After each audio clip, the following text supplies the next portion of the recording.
business owners, whether you've been in this business for a really long time or whether you're just starting, one thing everybody's business needs, new leads. That's how we stay in business. That's how we foster growth. And today we're going to be looking at a system that tackles these two distribution channels and generates results every time.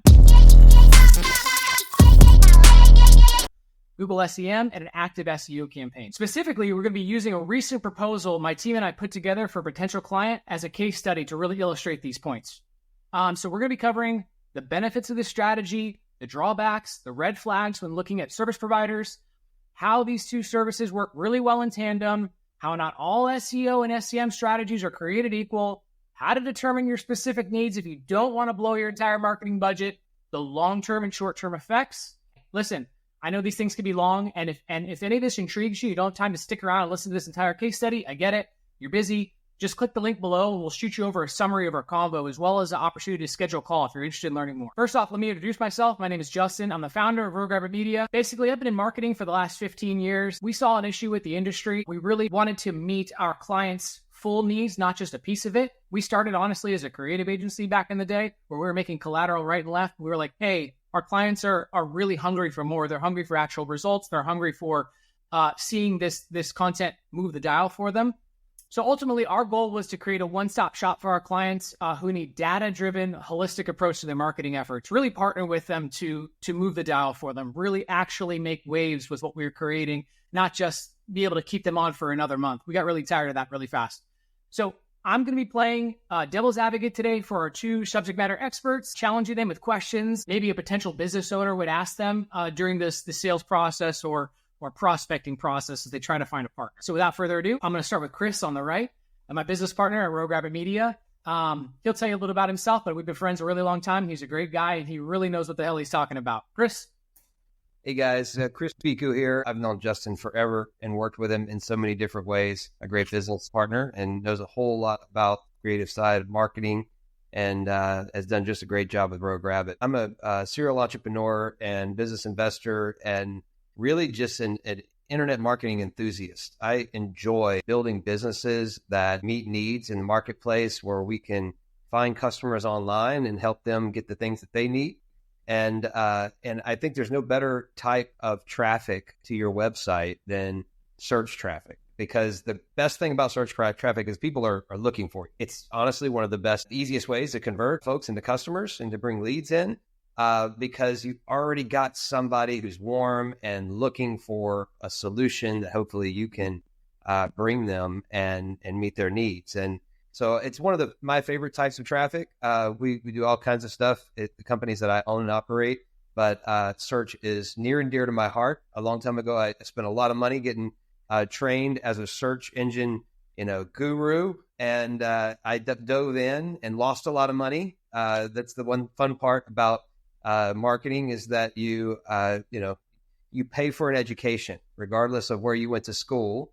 I don't care how many degrees you have on your wall. If you're actually getting the internet marketing, you have to pay for your education. And I paid Google quite a bit of money that I lost over the years. But that's good because at the end of the day, we learn things, right? We learn what works. We learn what doesn't work. And I'm a business owner more than anything. So I was buying traffic for myself in many of these cases. And honestly, I began to look at it completely differently. And it's one thing to buy media on Google and to spend money on Google traffic coming to your site and to your funnel and, to basically just be looking for some sort of CPM goal or some sort of click-through rate goal or those sorts of things. But I really like to pull it all the way through to acquiring a customer. And that's really what sets Rogue Rabbit Media apart. And that's one of the reasons I wanted to be a part of this company is just truthfully, it's about acquiring customers. It's about solving people's problems and meeting people's needs and not just creating clicks and creating traffic and creating revenues and all of those things. I've seen the success myself.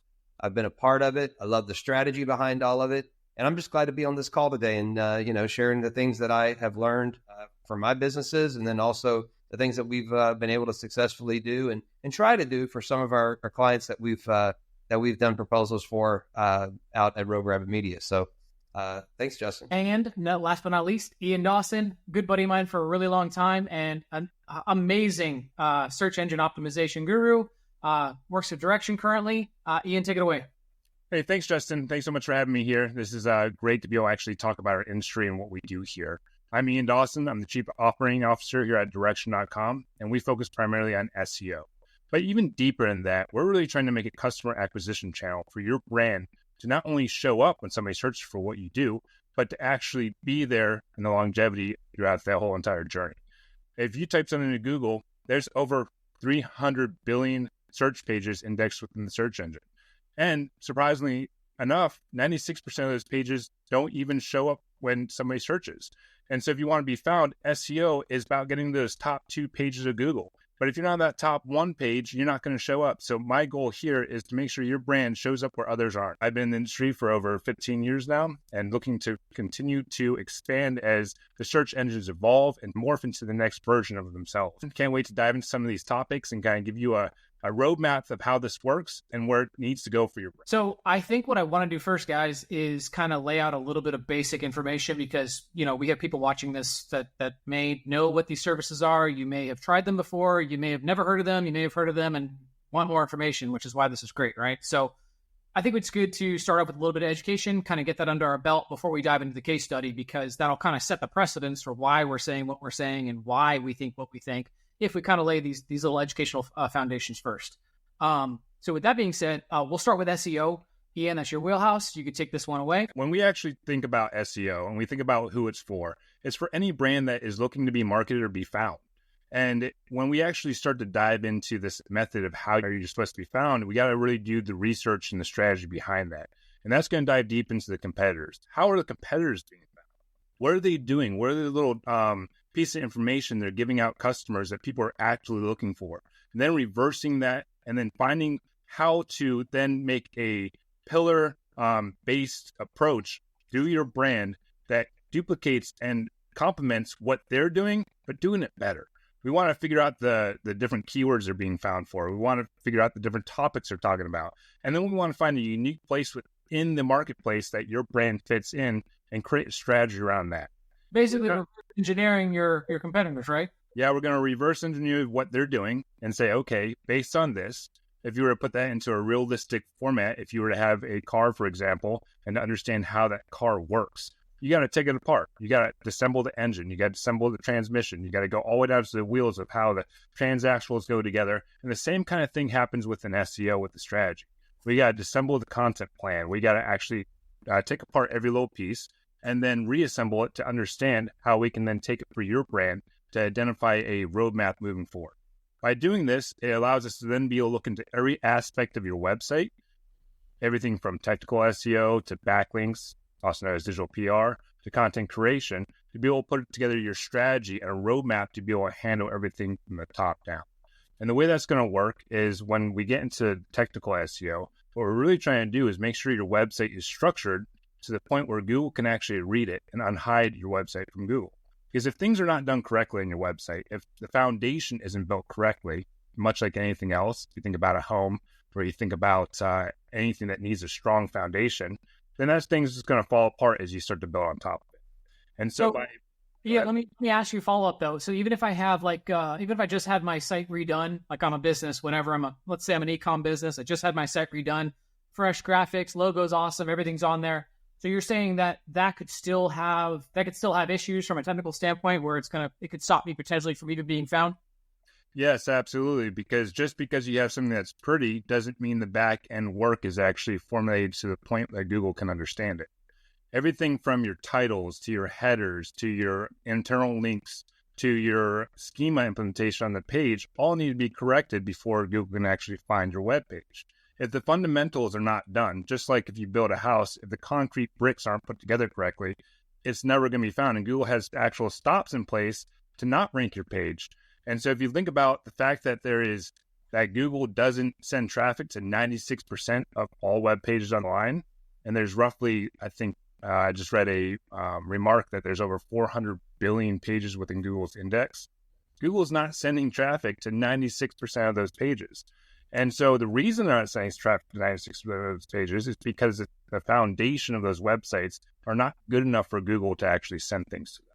So wouldn't it make sense that any modern web dev would be would be building for this aspect? Like I'm sure you run into this more than not where people are saying, oh, my site is new, it should be good to go.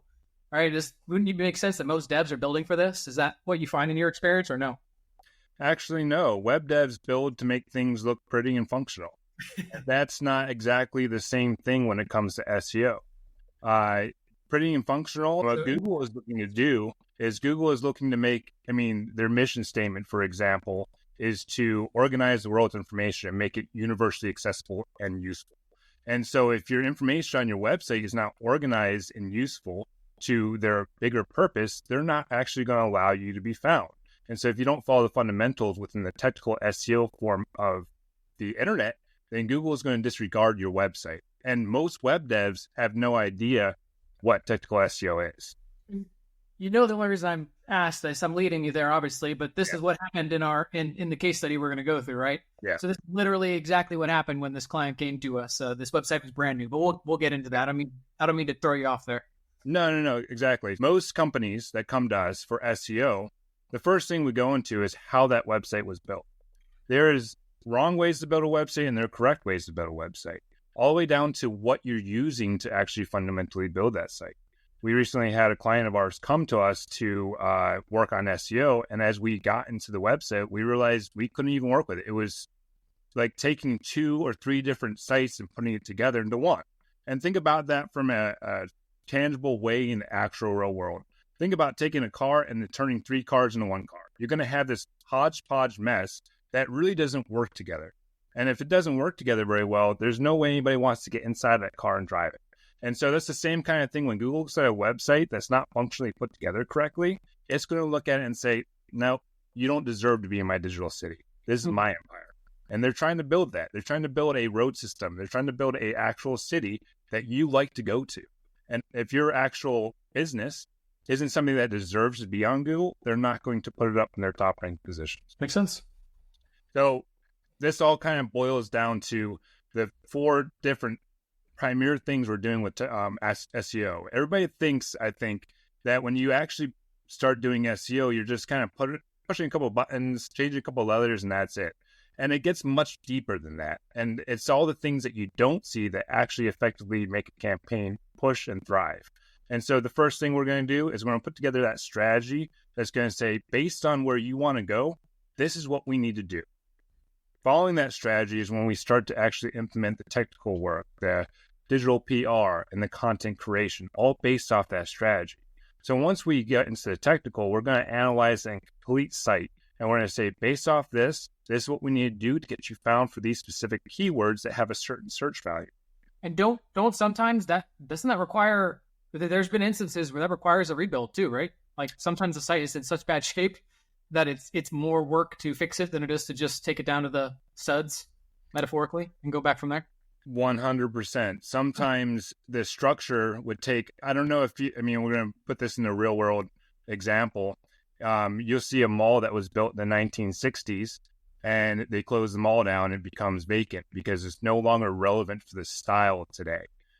Meaning the electrical panels are also old and outdated. To be able to replace everything and bring it up to date would cost more, and it'd be so much more to actually bring it up to standards than it would be just to rebuild it. So what do? They tear it down and rebuild. The reason behind this is because the internet has evolved. And so if you have built a website back in 2011, 2012, and even up to 2015, web architecture has evolved past those levels. And if you don't have a website that's actually structured to grow and expand to the new architecture types, PHP types, and everything in between, then you're going to stay back then, and the web browsers don't support you. What's the number one web browser today? Well, it's going to be Chrome and Safari. And so Internet Explorer actually stopped being supported. And so a lot of these websites are actually becoming antiquated. And if you bring a website that has been put together of Band-Aids and duct tape, because they're no longer supported by the browsers and you're just patching with plugins and things to be able to make it work, what ends up happening is your site becomes slow and bloated. And there's tons of security vulnerabilities as well when you do this as well. And so sometimes when a customer comes to us, our first recommendation is, hey, I'm really sorry to say this, but you got to invest in a new website. If you don't, there's no reason to do SEO. And if you do SEO with us, then we can't guarantee results because we can't produce what you need based off what you have. And so fundamentally for the website, the number one thing has to be built on a structure that will expand with time, and it can't have a bunch of issues going into it. If it does, you're just going to slow down progress. And Ian, let me ask you a question, because I'm like, you got my interest here, right? Like I'm the guy that's had the ugliest websites in the past, right? But they've been built technically sound and they worked, right? They converted. It's so you're saying for everybody out there that this is not about being a pretty website, right? Obviously, direction.com, you guys produce great websites. You know, I know I've seen your work. So it's really about the back end. It's the stuff nobody sees behind the scenes. You would, in fact, if you were running a business on a website for yourself, you would rather an ugly website on the front end that's beautifully designed on the back end as far as SEO and technical SEO than you would somebody who's got a really crappy back end technical SEO and a beautiful front end website with a bunch of pretty pictures, right? Like that's what you're saying. Yes and no. I mean, obviously you don't want your brand to look ugly, but if you had one over the other, yes, I'd prefer a website that's structurally built where you can actually drive traffic to and it functions correctly. I mean, think about Google. What is Google? Google is a bunch of lists that have no pictures. It's really just a white page with text on it. Google wants you to be like them. Of course, brands need to evolve past that and show unique abilities and show how they connect with people. And so all websites can't technically do that, but there's a lot of brands out there that really just need to connect information. If you go back to Google's mission statement, it's connecting the world to information. And so that's what Google's whole goal is. And so, yes, you are correct, Chris, that if you had a beautifully structured website in the back end, it would rank better than a just beautiful looking website because it can connect the dots, right? And think about Google's core. It's just links and it's information. And I so think that's what we saw. I think that's what we saw in this case study, right? Is that we started doing some looking around and we saw that the competitor, I love to do competitive analysis because it just tells you so much, right? But you saw that the competitor had a really ugly website, but they had, the proper schema and they had some things that basically caused them to kind of outrank the folks that were trying to come in there and take that traffic away. And that's one of the main reasons that I think that your recommendation was we got to go back in and restructure some of this stuff because it's just not ready on the back end to even compete in the arena because the competition did it right? As ugly as the competition site was, and I tell you, I like aesthetics, right? I like nice looking stuff. It was a mess, right? Like at the end of the day, at the back end, it was done right, and so that ultimately allowed them to compete at a greater clip. And win that traffic that our prospect wanted to come in and get. So I thought it was something to say there because it's so related to the case study that we have been talking about. Yeah, and if you think about it in just like a real life experience, what kind of doctor would you like? Would you like a doctor that's super handsome but kind of sloppy in his the way he does his surgeries, or you want a doctor that knows what they're doing? Like I don't want the guy that comes in that just, looks handsome, all buttoned and polished, but it's his first heart surgery, right? I want that old guy that's done 1,000 heart surgeries, knows where every single vein is, knows that when I get out of this surgery, I'm still going to be living. I want that guy. And it's very similar to Google. You want the site that actually structurally built to actually serve the clients and inform people with the information. And that gives right back to the next thing. So once we get the technical figured out, there's going to be a roadmap that's built out for that actual brand to get to where they're going. We know exactly what issues are, and we know how to fix them. That gets into everything from internal linking schema, all the way down to your heading tags, exactly what you're trying to communicate, because Google reads everything just like we do. Top to bottom, left to right, heading 1, 2, 3. They're getting so smart these days that a lot of things that used to work don't work these days. But it all is still based off the core fundamental version of the first version. If you ever read the Google white paper, you can start to understand how Google works and why these things are still relevant and why they always will be relevant. Now, as AI comes out, they become less relevant, but the truth still remains. People deal with people. And so Google would be beyond themselves if they started to build a model that then took away from the human experience. And so I don't ever see them doing that. So how do they do this from a technical down to some of the more fine workings of the website? So the second thing is going to be digital PR. And links are actually one of the first methods Google started with. I mean, if you think back, the first Google page, all it was a web page with like 10 links on it. And those links were people that wanted to be on Google, which were just 10 links linking to resources with little pieces of information about what those web pages were. To the point now where they have over 400 billion index sites within their index. So that's what something along, I think it's been right around 20 years now, will do to a company that's doing this. So links are still a very fundamental, important part of Google. And they're what allow what we call in the industry the engine of a campaign. And what this is links linking from a more powerful domain to your domain. That's relative and important. And this is what we like to call in believing. You have to be as smart as what people say you are. And so think of it from somebody referencing and referring you to another client. If I get a reference from Justin, for example, and he has a great rapport with one of the clients that he's recommending a service that I offer, and they like Justin and they believe Justin, and Justin has a credible reputation, by him saying that I am who I am and me being with them, they automatically come in not alarmed and ready to do business because they trust Justin. Imparting some reputation to you. Imparting reputation to me. So when we're doing digital PR, that's relative from the site that is relative, but also responsible and also has a higher domain authority. They're industry leaders and they link to me saying I am who I am. This builds trust in the search engine's eyes, which then Google says, hey, let's go ahead and send them some traffic because they are who they say they are. So that's part of the link building campaign. Then the third most important thing is going to be your content creation. You're really trying to connect people together and you're trying to connect information. So you're building answers to questions customers have already asked. This is, in fact, turning your customers' questions into a database of answers you answer the best. So by doing this, you're allowing people to not only see you as a source of information, much like my analogy with the doctor that's done 1,000 heart surgeries. When you are the source of information, people trust you based off that. When you can answer their questions, people will trust you. And this goes into conversion funnel optimization. So not only do you have to answer questions, but you have to find a way to have those people connect with you.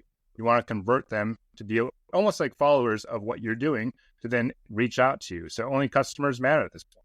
We optimize your conversion funnel so no traffic is wasted, eliminating friction so every potential customer can be driven to an act. So we're really just trying to not only answer all of the questions, we're also trying to make sure by the time they get to your web page, it's structured correctly. So not only do your customers understand what you have to offer, but they also are able to connect with you and then convert. Yeah, kind of nudging them into the next step, which is to take action, right? Yeah, you're building that funnel. And so every page, and this gets down to the technical part of it, every page has to build off of each other. And so your home page has to be structured correctly where it goes into your services, it goes into your social proof, it goes into each one of the levels of the funnel that allows somebody to understand who you are not only as a brand, but what you have to offer and who you help and how that help has helped them. And by doing this, it builds trust in your brand, not only in the eyes of Google, but your consumers and eventually your business associates. Honestly, end of the day, guys, it all comes down to people, eyeballs, seeing you and doing business. Without customers, you're out of business. And without that ability to actually market to individuals and show up when people type in information on the search engines, you're out of business and or your business is suffering. I actually had a customer come to me recently that had a contract with the government and they were doing great for 5 years and that contract came to an end. And they went, oh no, how am I going to get customers now? That's when they came to us for SEO. So we're really focused on this whole entire 4-step conversion that allows individuals not only to be able to find you, but then do business with you once they find you. And so once we've done these 4-level steps, the last step is going to be the convert section. That's really going to be the conversion funnel optimization. That's when people land on your page, they understand what you do, but then you actually give them a site that allows you to follow all the way through different call to actions and then reach out to you. With that poor optimized website, You're not going to have that. Without the call to actions, you're not going to have that. So the convert section really needs to hit that mark for individuals. I was listening to a podcast recently about this individual that created a company, and he did a really great job of getting everybody to his website.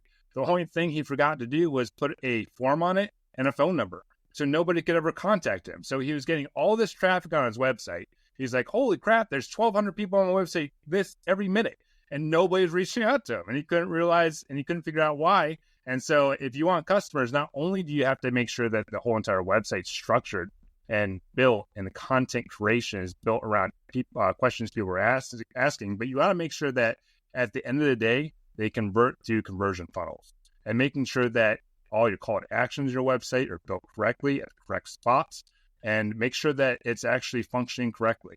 End of the day, no customers means no business. And so we want to make sure that we solve that through SEO. Again, like I think that it hits home for me because, again, like being a small business owner, as many of you guys are, like ultimately it really doesn't matter how great we say we are and what we can do, but if we're not actually getting people to convert at the end of the day, again, no business, no bueno, we're out of business. So yeah, I think all of that is really valuable, and it's become more valuable too once we start to tell the story about this particular case study.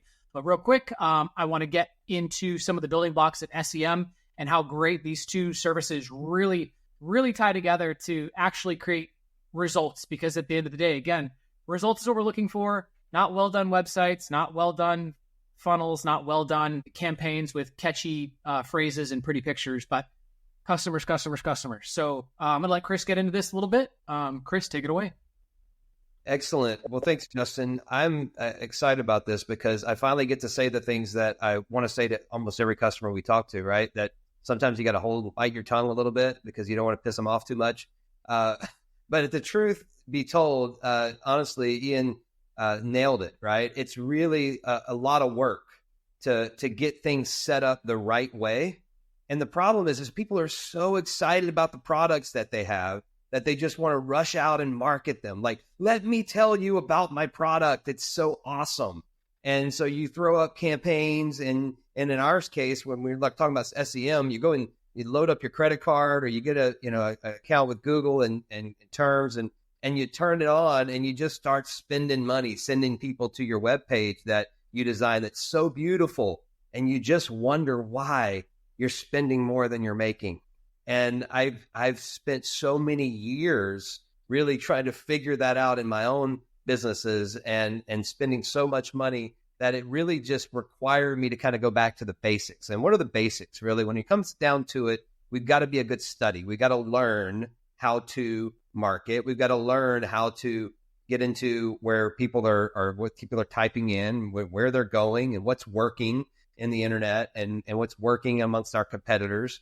And so I'm a big strategy person. One of the first things I like to do, just like Ian talked about, is just get out there and look under the hood of every competitor, right? And anytime I'm going to go into a new business, anytime I'm going into a new market, I will 100% spend at least the first 90 days of my personal time just literally diving in and finding out what the competitive landscape is like.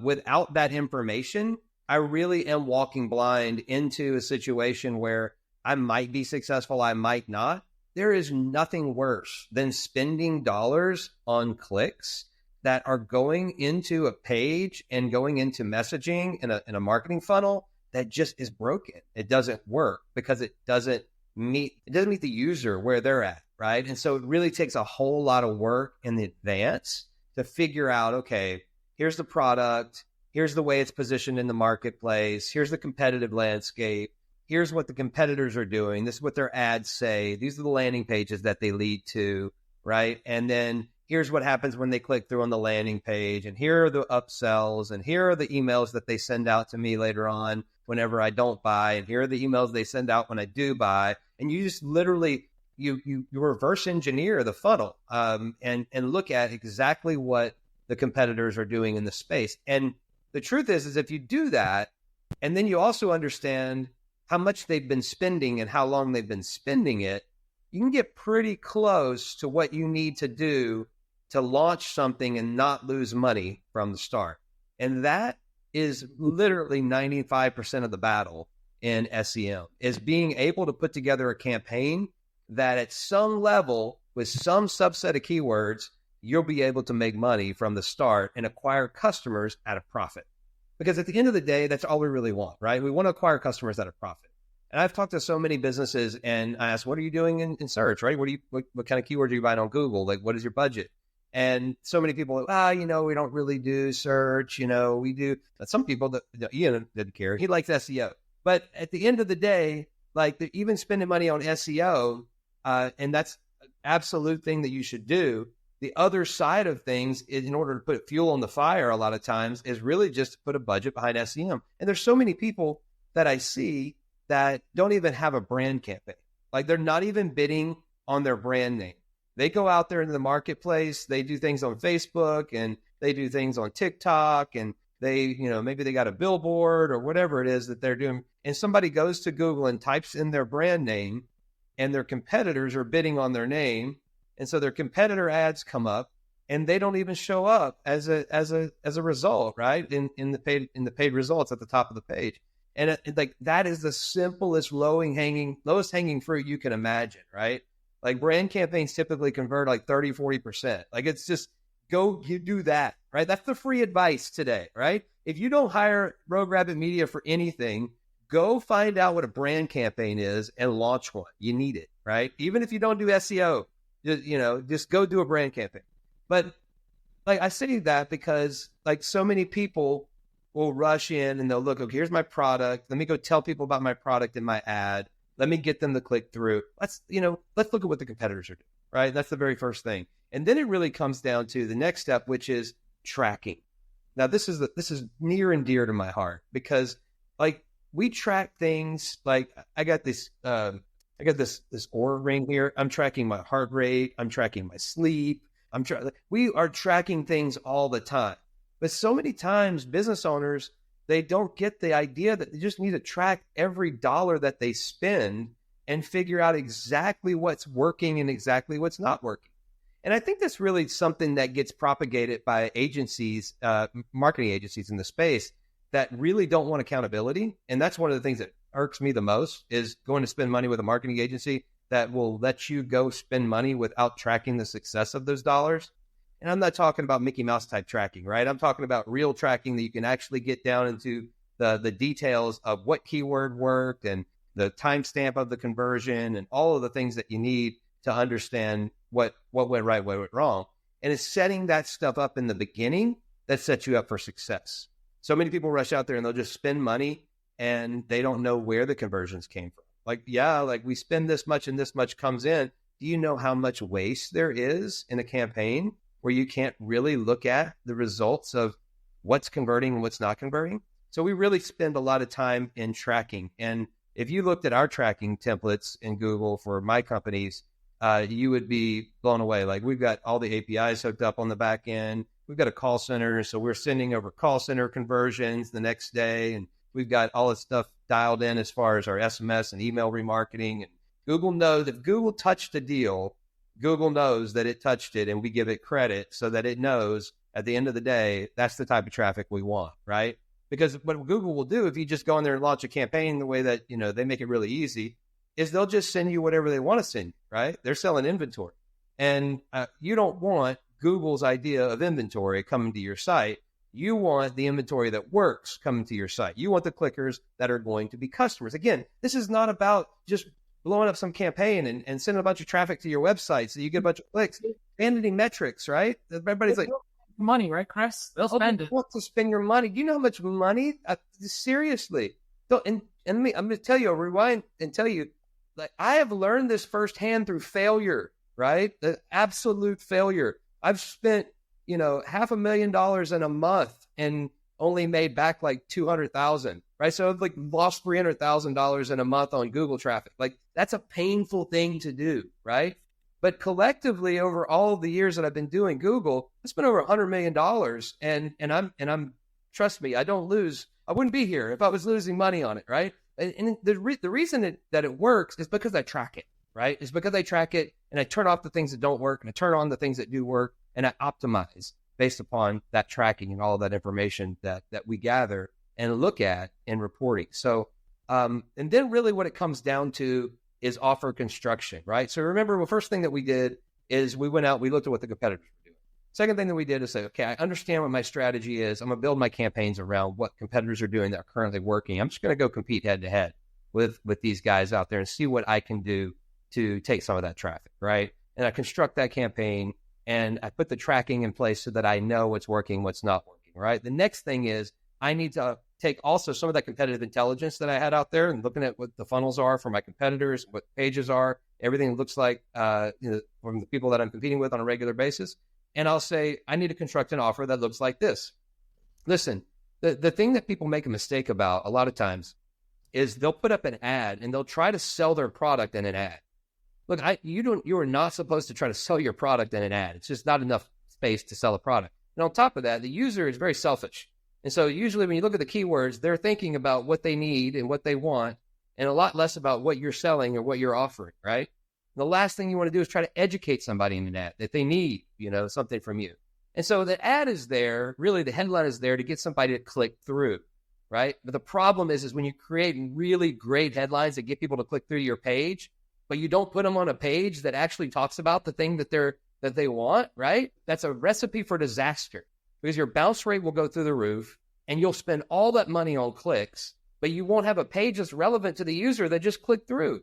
And so everybody's got their homepage and they're so proud of it and God bless them, right? I'd love to talk to people all the time and they're so excited about the new site that they just got designed and it's beautiful and they spent a lot of money on it, right?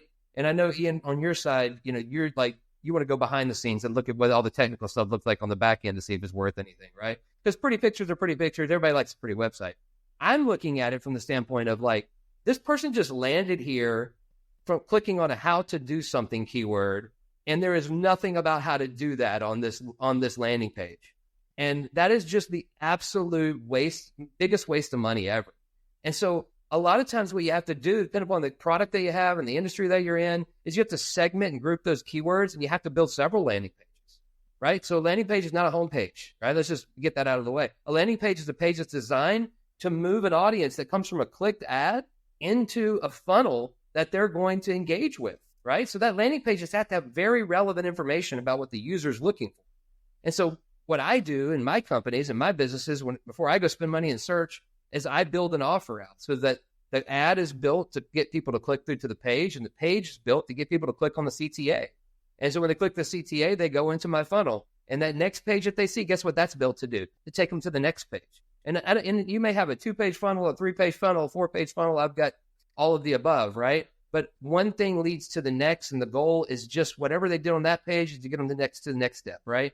And it's really all centered around just creating the lead, creating value, offering good information to the user, and then coming up with whatever your product might be, offering a fair price. And I quite frankly love when we work with clients that allow us to get into some of the productization side of things, right? Where they've got this product, but they don't even realize everything they packed in here. How we maybe project. Yeah. It's like, oh, we got this and it's this big kit and all this thing. And I'm like, you've got all of these products, right? And people see value in all of them. How can we unpack that and get people to understand truly how much you're bringing to the table for them and how you can solve their problem in a way that maybe you're not really even communicating in your homepage or on your website that you have right now. So again, how do we differentiate you, especially if you're in the same market as a billion other people? How do we differentiate your product from the 15 other people that are, let's say we frustrate them on that landing page, hit back, go to the one below it. That's it. There's no shortage. There's no shortage. I mean, to Ian's point, 96% of their search results don't even come up, right? And so, but the 4%, you can go for days on that stuff, right? Just keep on clicking. You see how long those O's are across the bottom of the screen when you're clicking Google? They don't do that anymore, but they used to. Remember that when they used to have all the different pages you had to click to the next page? Like there is no shortage of people that are trying to talk to your customers about this stuff. It's just, are you going to keep their attention? And so it's very important. The relevance side of where they land is very important, not just from a subject matter, but also do they see themselves? One of the things we did and really we did in one of our sites that worked really, really well is we built a landing page for every state, right? It was very important because when we went from sending everybody to one landing page, which is general, where they enter their zip code and kind of go down the funnel, to as soon as they come from the click, I had the campaign set up in such a way in Google that they came into a landing page that they saw their state icon on it and seal. And so they understood, hey, what's about to happen on this page has something to do with where I live, right? And so immediately you connect that from a positioning standpoint. You position yourself as a relevant vendor for them, for whatever service or whatever product that you're trying to move there. And also you connect it to them from a local level as well. The more local you can be, the more trust you're going to get, the more attention you're going to get, the more time on page you're going to get. Like you're chipping away at these things, right? Because people are so inundated with so much advertising and so much communication these days. Like they've got to be able to see and believe, right? They got to be able to see and believe. And what you can do on landing pages like that, and we got great tools to do that kind of stuff with, right? Where we can spin up 100 landing pages pretty quickly with a lot of different variations, almost templatized, right? And then you just point segments of audiences to the right landing page. So this is not as hard as it sounds, and it's not as expensive as it sounds, but it really does move the needle whenever it comes to click through and keeping people on your site and getting them into your marketing funnel. And so after we go through that offer construction, it really comes down to kind of pulling it all together, right? We talked about doing the competitive research. We talked about getting all the tracking set up, Google Tag Manager, all the tracking on the back end of your site, doing the code stuff that nobody really understands that goes on in the background that ultimately just spits out numbers on a report that you do need, right? But offer construction, and then really going to the campaign construction side of things. And really, this is really audience driven. This is where we begin to look at what are the segments of the audience that we have. How do we divide those things up? I've already kind of given you a little bit of the understanding when we talk about landing pages and we talk about constructing the offer, but it's really pulling it all together.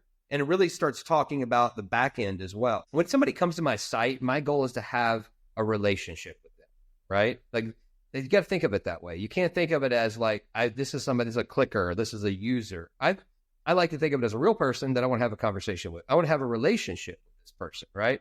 I want them to trust me enough to buy my product that I have, that they would trust that it would solve their problem, right? And they need to see me as a solution, and as not just a solution, but as a company they can trust. And so, I've got to set up a conversion funnel that allows me to continue the conversation with them into a relationship, very much like a dating relationship, or relationship you might have with somebody down the street, neighbor, that sort of thing. You move into a new neighborhood, you go meet your neighbor, but over the course of the time that you live there, you get to talk to them more. You see them in the front yard, you wave, you have them over for dinner. Like it's that kind of stuff, right? And it's no different online. Like I'll say this, 97% of the people that come to your website for the first time don't buy, right? If you've got a better number than that, then you're doing really good, right? 97% of the people, if you have a better number than that, you're probably not buying enough traffic, right? You're probably not buying enough cold traffic.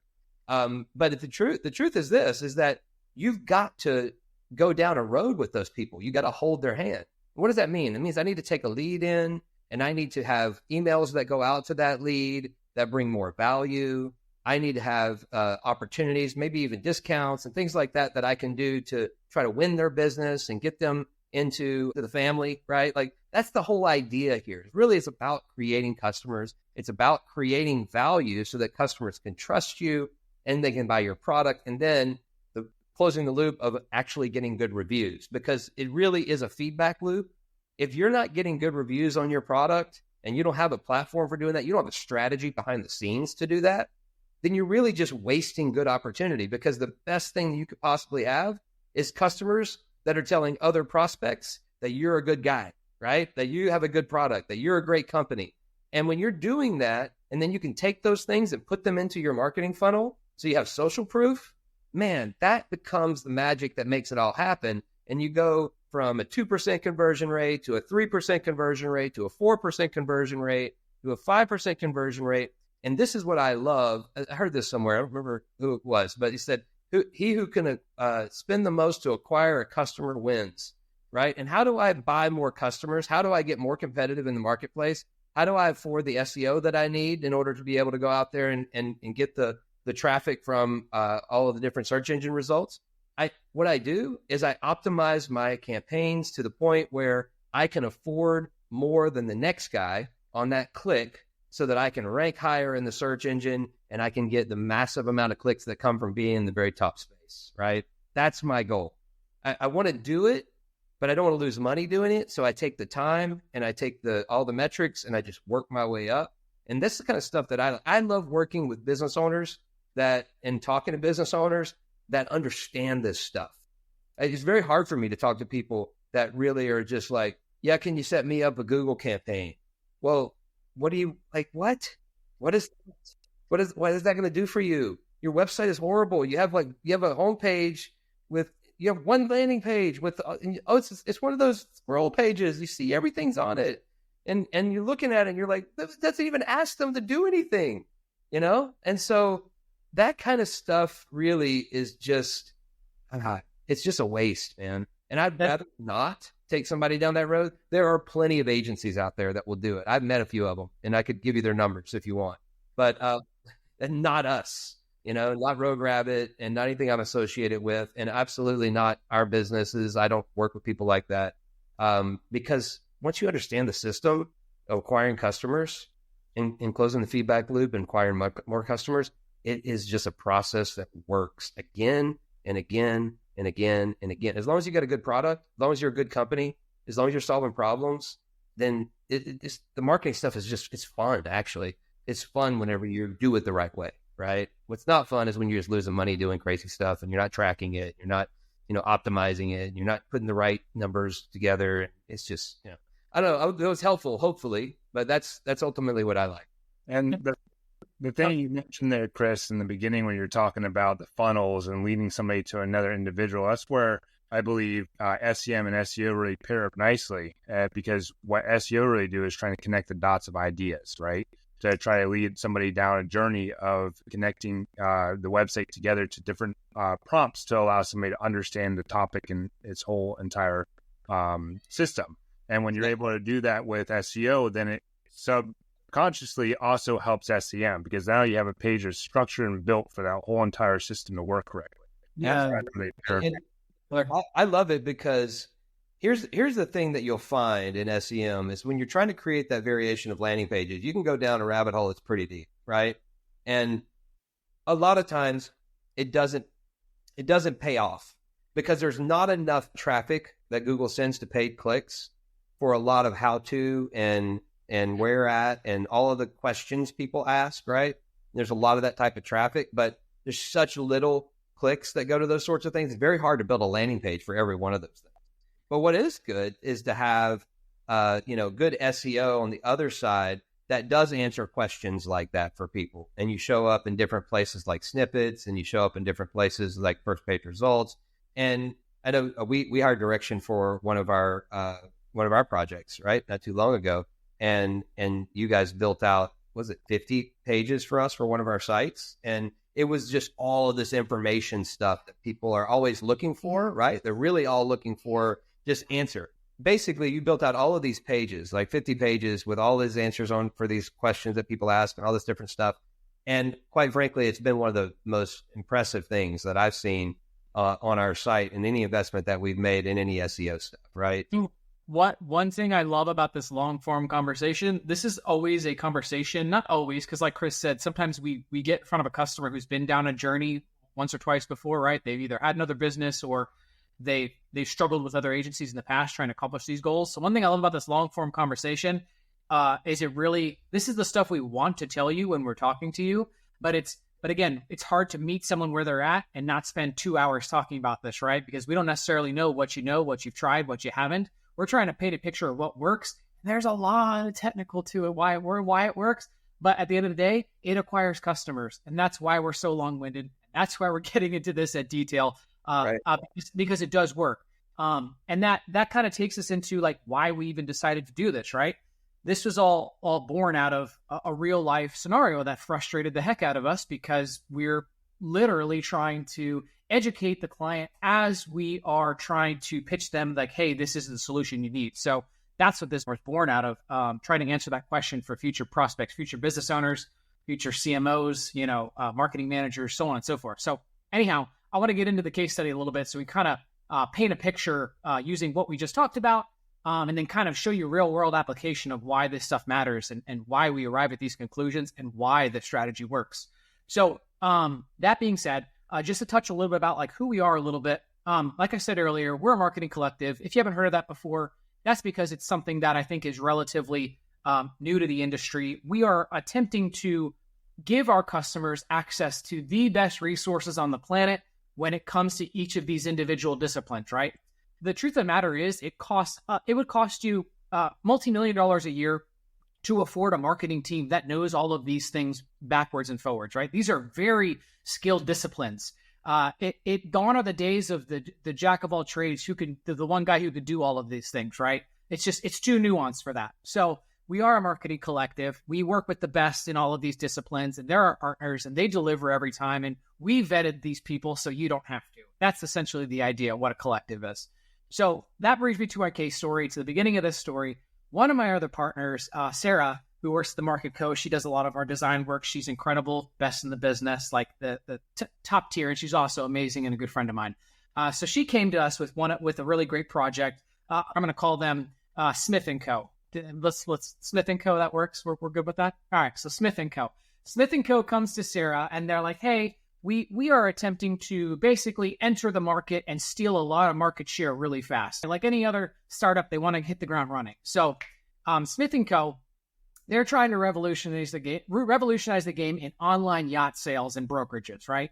They're trying to make it so they're producing a product that essentially is not only beneficial to the end user, but also beneficial to boat sellers, right? People who are trying to move boats. And there's a lot of those in the country. So essentially, the problem is this is an old business. Like this isn't super easy to like just break into as a newcomer, right? The sites that exist that are already doing this, they've been dominating the industry for 10 plus years. Their parent companies and all their little sub brands and all, they've owned this space. Like they've been there. That's a challenge from any of these things that we're talking about to break into that. It's their staying power, right?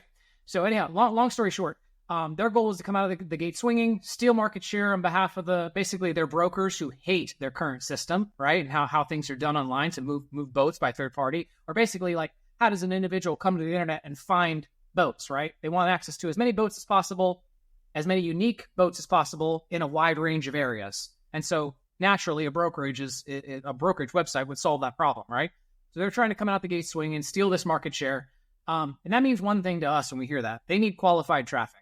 So like they need a lot of traffic and they need qualified traffic as fast as possible. So, and also on top of that, as a new entity, they need to keep confidence in all of their brokers that they're essentially going to be the solution that they need, right? They need these guys to stay on board and feed them boats. Without the boats and without the brokers, it's kind of a pointless website, right? So anyhow, so that's really what set us on this path of talking about like client acquisition and what the best way to do that for these guys was. And that's how we settled on this systematic approach to SEO and SEM. So Justin, just real quick. Yeah.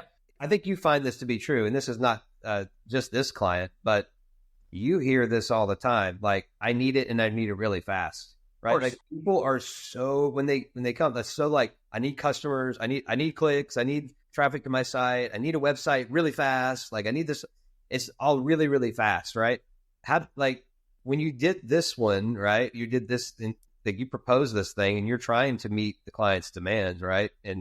But like, how do you deal with that? Because like good is good, right? But good is not always fast, right? Sometimes it takes a little while, especially in the SEO world. I know that for sure. But yeah, what's your response to that? Yeah, and this goes back to what you literally said a few minutes ago.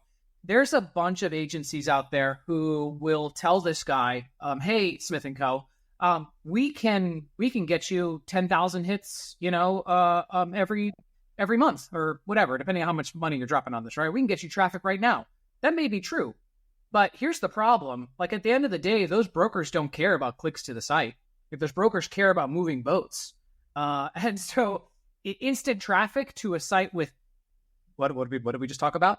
Poor messaging, poor acquisition funnel, there's a lot of friction on the page. Their CTAs are missing. It's busy. I don't know. Maybe the page load time is super slow. Like there's a million of fundamental things that we just talked about in kind of getting a page ready for traffic Now that customer has no idea it even exists.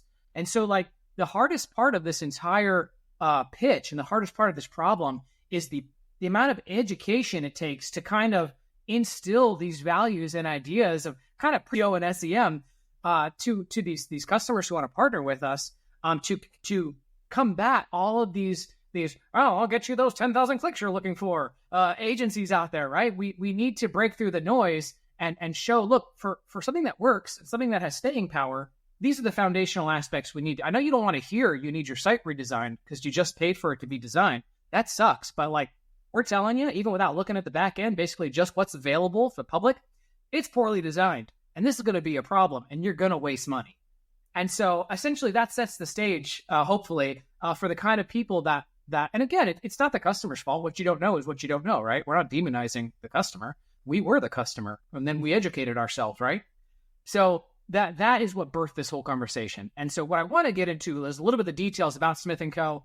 Actually look at some of the ways we arrived at some of these conclusions and talk a little bit about how this strategy would help them and both of these distribution channels working in tandem and how we would start this thing from start to scale, basically.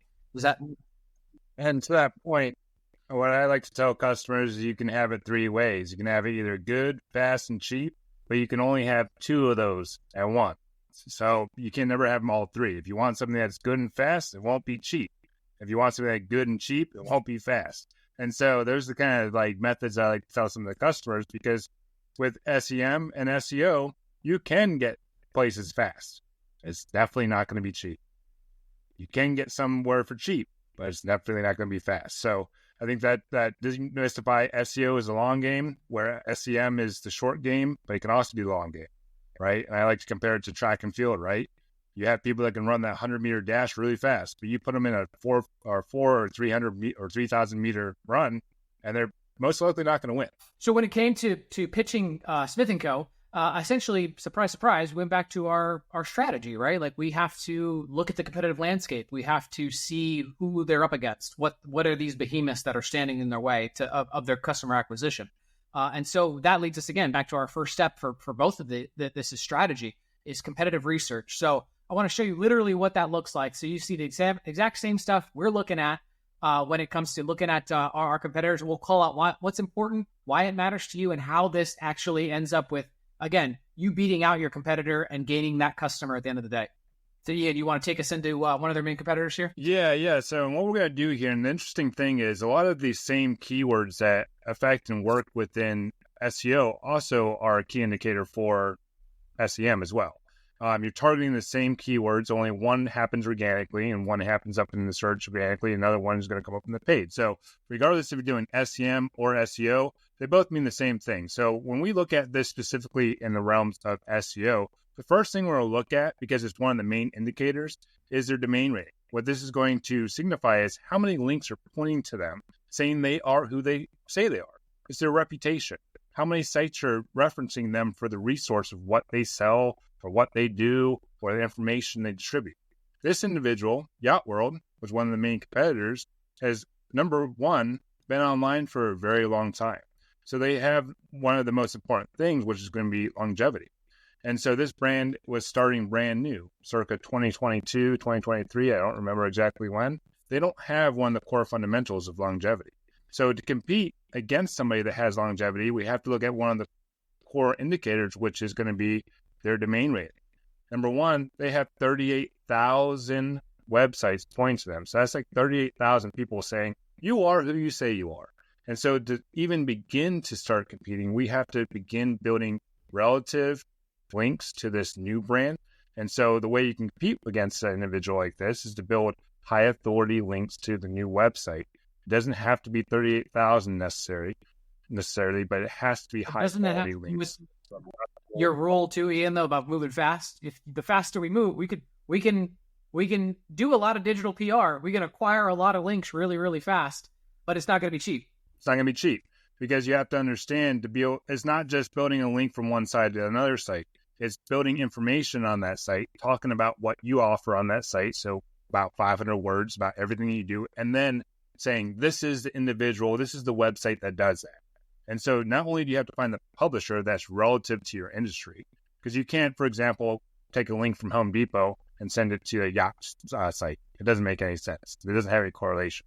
And so it has to be industry-specific blogs, industry-specific websites that are linking together that's sharing information. Let's get back to what Google talks about. Google talks about sharing information. That's their core mission statement. And so if we're not doing that and it's coming from unrelative sources, it's not going to work. This specific site has 38,000 links saying who they are, relative links. So now we have to compare and contrast. We have to say, okay, to compete, we have to at least build a domain rating that's up at 77 with really high quality links. Doesn't necessarily have to be 38,000. And we have to have some kind of longevity. And so you're not going to, the assumption is you build these links and you do everything specifically perfect within SEO, and then you're going to start ranking out of the blue. That's not exactly all true, right? We have to then fight against longevity. So number one, we have to build really quality links, and then we have to look at the content they have on their site. How much content do they have around that's helping people? That's what's going to develop things we call keywords. That's how you start showing up within the search engine of keywords, by how relevant keywords. This specific site has 144,000 keywords that Google is ranking within their search engines. On top of that, they have a lot of page one, position one keywords that are ranking within Google. And so if we were to go through this, there's just pages and pages to page one results.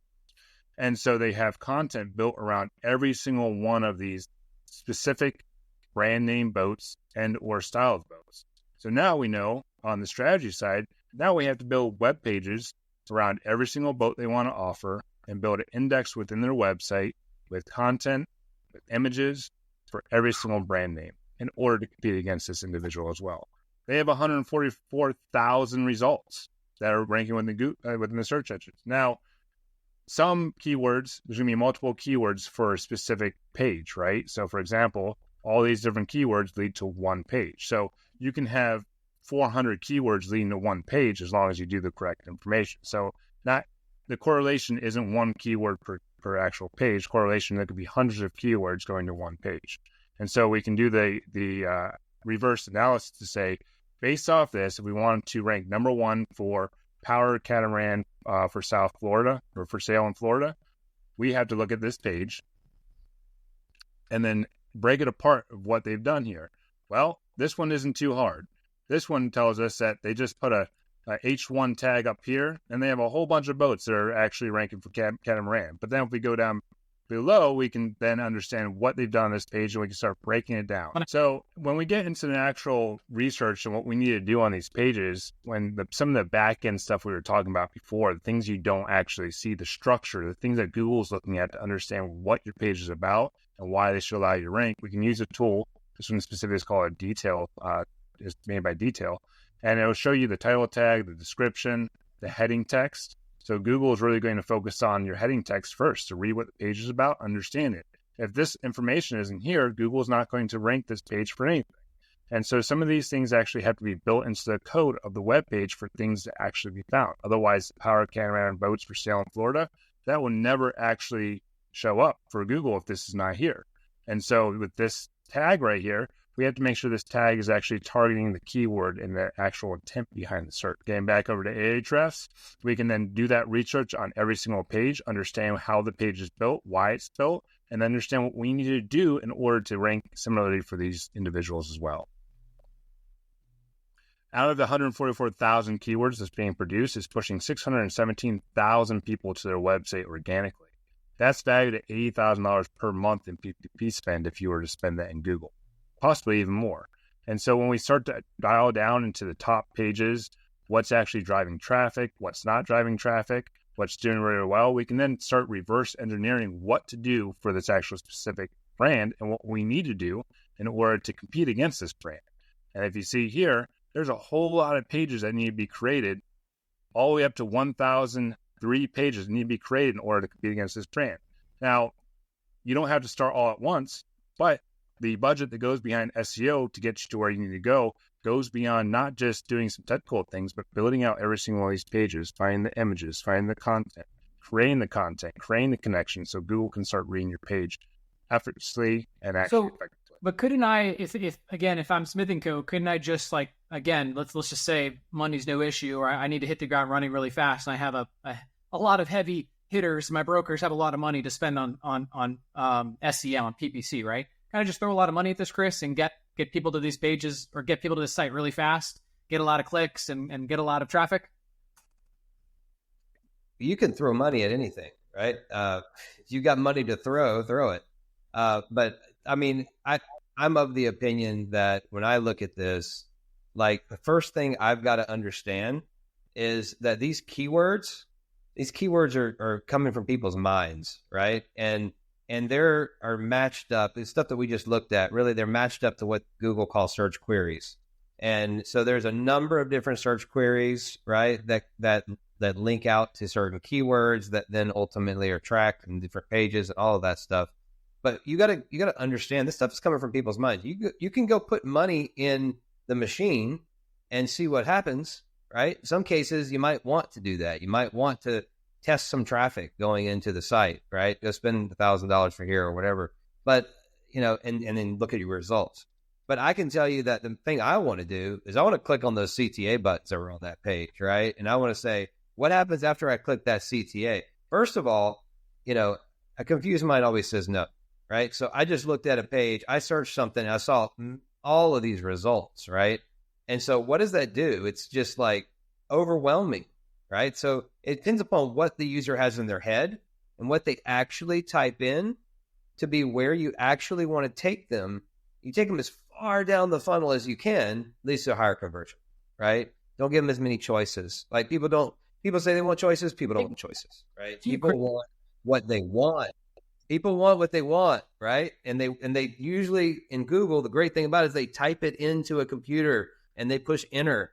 And we have as marketers the opportunity to look at what they typed in and to build the perfect answer to their question and to give them the perfect page. But the problem is nobody wants to do all the work, right? But when you do it, you look like this company. I mean, that company is a leader in the space, right? Yacht World. But at the end of the day, they're not really that great of a leader. If you look at some of the stuff that they're doing on their website, right? They don't have a lot of really strong competition. So that was good for our client, right? We could have really come in there and done some really amazing stuff for them to help them really stand out, right? And put a lot better site together. It was a situation where, I started talking about like trying to create what the offer looks like. Well, what is your customer acquisition cost allowance, right? What can you pay to acquire a lead, right? What is the AOV on this stuff? Let's back it out all the way from somebody getting a sale, or in the case of a lead going through to somebody. What's that lead worth, right? To somebody that's selling one of these yachts, one of your people on the back end. You just can't get answers to that kind of stuff, right? When you can't get answers to that kind of stuff, then you just rip the math right out of marketing. And when you take the M out of marketing, it doesn't make any sense, right? It doesn't. And so my mind, I think that throwing money at something is really the wrong thing to do. It's not a type of campaign that I'm interested in, right? I hate doing that because there's lots of people on this right now that probably want to spend money. And I think probably 8 out of 10 of them are not in the place that they really want to do what they have to do in order to be successful, right? And I hate taking people's money and not helping them succeed, right? That's so as far as to answer your question in a short, I wouldn't do it. I wouldn't just throw money at this thing. Like there's a lot of work that needs to be done, right? And we got to do the work. And let me bring that back too, because again, the just to summarize all this, because what Ian brought up was pretty deep, but essentially what we're talking about here is if this is online boat brokerage, right? You have people all over the world searching for these boats, and they are, again, usually they're informed searchers. Most of the time, they're looking for something very specific. And so the idea here is these people are going to come in. They're looking for a Yacht 3000 A-class model V2, right? They know what they want. That's what they typed in. So if they type that in and I serve them Yacht 2000 V3 through 7, that's a lot of information to stomach on one page. I can lose them in that, with what Chris just said, that frustration of hitting that page that doesn't have the result I was looking for. So that's what's so important about trying to reverse engineer, get inside your customer's mind, reverse engineer what they're looking for, and then only present them with the options that are relevant to their search terms. Only what they're looking for. So, and I was going to interject there when you were talking, because all of this, it sounds trivial. It's so important, especially when it comes to how most people are finding things these days. We used to have, like when it came to the internet of the late 90s and early 2000s, we're thinking about websites in this 16 by 9 display format, right? Where we have, all this real estate. We can tell them the features, we can show them all the benefits, and we can give them all this information, and they'll be there. They will have no questions. Here's the problem. Now they're doing it here, and you have this incredibly small real estate to show them that you are the result they're looking for as quickly as possible, as frictionless as possible, without losing them through the point where they take that action to contact you or become a customer. And so it's insane how concise we've spent. Literally, the three of us on this call have spent sessions trying to turn a sentence into 3 words so it'll fit in the friggin' header of a page to make sure that when that customer drops that, let's just say that acquisition for the Yacht 3000, let's say that keyword was worth, $1.50 for the click. When our customer spends that $1.50 to get to the site, I am going to make sure that I do everything possible to convert them, right? I'm not taking your money. Treat your money like it's my money, because it has been my money. We've done this. It's painful to lose money when you don't have to.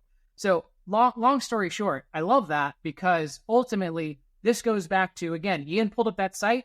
Guess how many freaking boats are probably for sale in the world? I don't know. I'm not a boat expert, but we know they're in the thousands, right?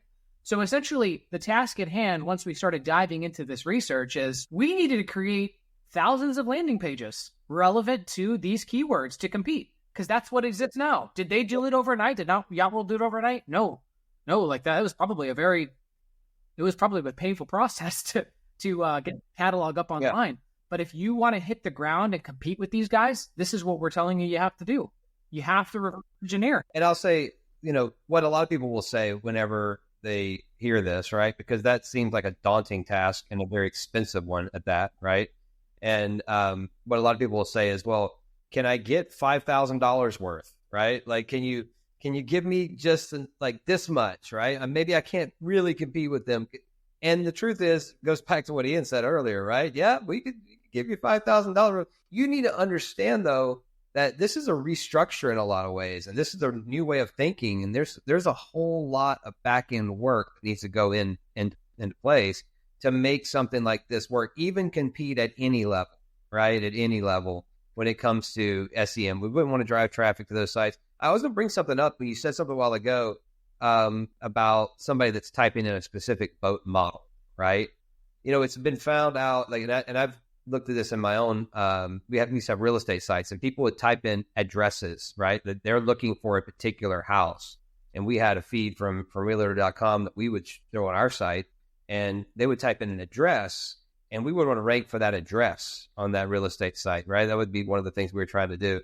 And it used to be easier to do back in the day, but ultimately when you click through to that particular page, one thing that about that user and about that click, somebody that needs that yacht, that they specifically know which one they're looking for, that's a hot lead. That's a buyer, right? That's somebody, that's somebody either, looking for something to purchase because they used to have it, or because their buddy has one and they want to get it, or they really are somebody you want to get to your site, because they're probably going to pull their wallet out, more likely to do that than somebody who's just typing a nice 227-foot yacht, right? Or 200-foot yacht, right? Like, that's kind of people, you don't know who's doing that, right? But at the end of the day, the more you can build it for that segmented audience, actually, the better your conversion rate gets, because of the relevance, but also because of the intent of the typer. The intent of the user is more specific and more direct. And so, again, that's going deep, right? That's going more granular. That's diving. That's a lot of links. That's a lot of images. That's a lot of work on the back end. But do you want to be the best, right? Maybe you can't afford to be the best this year, but this system that we're talking about here, that we use, however long you have to give based upon the dollars that you have, right? Like, we'll get you there. Like, this is a system, and it will get you there. It's just a matter of committing to doing it the right way, as opposed to believing the snake oil salesman that tells you, oh, well, yeah, we can just, set some campaigns up and turn it on, right? I hate that there are people in my industry that are like that, but there's for every, one good person, there's 100 that aren't, right? That just want the money. but that's Now- the truth. Oh, go Sure. ahead, Ian. Right. Your point there, Chris. I mean, we had a customer of ours that got sold the snake oil to a PPC firm that they went from us $5,000 a month campaign, ended up in 1 month delivering about $38,000 in PPC spend and resulting in less customers than we were giving them off of the $5,000 a month. And so they came back to us and said, "Hey, I've been taking for $38,000. I am not even getting anywhere close to what I was getting from you at $5,000 a month." And so to the point, when you have something knowing what they do and knowing how to do it, like and everything that you do there, Chris, you can take that $38,000 or $34,000 and turn that 3 times, 4 times, 5 times over because you've done the work, you've done the research, you know what works, what doesn't work, and what will actually produce results. And two, before I know we're going to wrap this up soon, but before we get to the kind of the pointed end of this conversation, the thing I love about, again, this system and pairing these two distribution methods together is they really, again, like I can't stress enough how well they work in tandem. Think of SEO, again, all the page structure and all of the back end and all of that is massively necessary and beneficial for both of these. But think of SEO as your long game and SEM as your short game. SEM will get you, you could spend money to get traffic today, right? But the beauty of doing this right and really constructing your home base, your website, your product, your funnels, everything we talked about at the beginning of this, constructing it correct is you're really sending the right signals from the very beginning to Google. So you may be buying traffic at first because SEO doesn't work overnight. That's another misconception, right? People think they sign up for SEO and they're going to be ranking on page 1 tomorrow. Not the case, right? It takes a while to build that trust. It takes a while to get clicks and stuff to the site to show Google that you are the trusted resource, you are the answer to the problem. And so they really pair well together because we can construct this all of these great funnels, this great brand campaign, this great product set, these great landers with CTAs to everything we just talked about. And as at first we're paying for traffic, and then slowly over time, these two start to intersect, right? Where your organic traffic starts to grow and your need to spend for every lead starts to decrease. And so it really is a win-win in the end because they're so, complementary in how they work. So I just wanted to touch on that just to make sure everybody understands why we love these two services together. But to close this out, basically, guys, like customer acquisition, it's an art. All of these elements must be present for this system to really work. Are there faster ways to make a buck? Probably. Are there ways to get a lot of traffic really quick and ways to launch something? But for staying power, for a brand that's going to be around and make money consistently, for something that's going to consistently acquire leads, but not only regular leads and traffic, but qualified leads, like all of these elements must be done correctly, professionally. If you're constructing your campaigns in silos, like you're getting this individual or this contractor to build out your site, to our point earlier, who necessarily maybe they're really good at design, right? They're really good at user experience. They design this beautiful site, but the back end is wrong. Google can't read it. All the tags are wrong. Like all of the things Ian touched on are incorrect. It really does. You're gonna stifle yourself there. You're building in a silo. It's gonna hurt you at the end rather than help you. Because at the end of the day, you're gonna have to weld all of these things together and hope that this still produces results for you. And again, in our experience, they're not optimal. Can you do it? Yeah, sure. Lots of people do it and they learn the hard way. But again, you're ending up buying clicks, impressions, traffic, leads, but you're not solving for the true problem, which is customer acquisition. So we're just trying to say, take a holistic approach with us. Again, we've done this 1 or 2 times. This is something that has been proven to work. We don't work with people who we can't help. We're not in the business of taking people's money.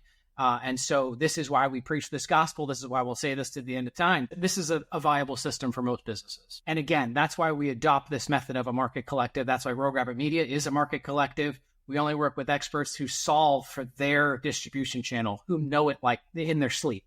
And again, this means great value to you, right? You didn't have to vet these people.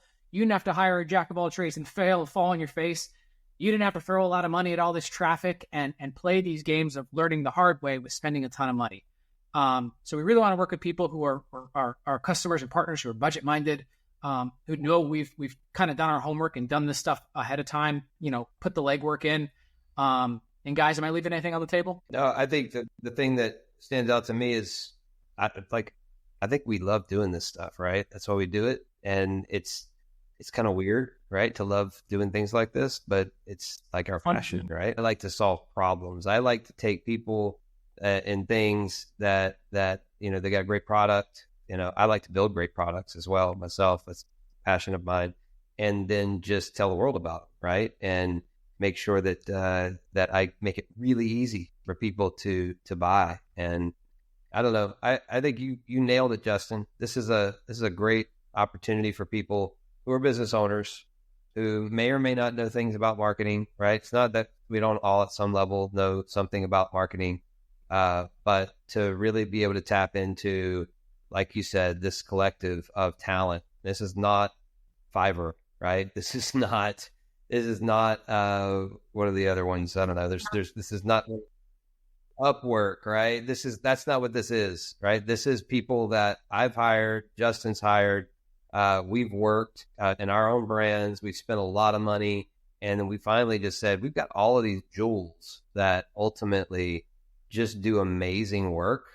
Like, how about we bring everybody together and really just let, you know, the masters of these areas kind of own their own segment. And Justin's like, yeah, and I'll collectively, you know, organize this stuff. And really Rogue Rabbit was born as it is today. And I like the strategy part. So that's the part I'll always be involved with. I'm super excited about that and would love to, you know, talk about, you know, different businesses and opportunities that are out there. So, and yeah, so just like if guys, if you're listening to this and it sounds helpful, like we're trying to give you a list of things to consider, work with us or don't, right? We're trying to be of service to fellow business owners because I'm a big fan of not learning things the hard way and not having to make mistakes in order to do the right thing. So just some things to consider. Also really helpful if you're looking to hire someone in this area.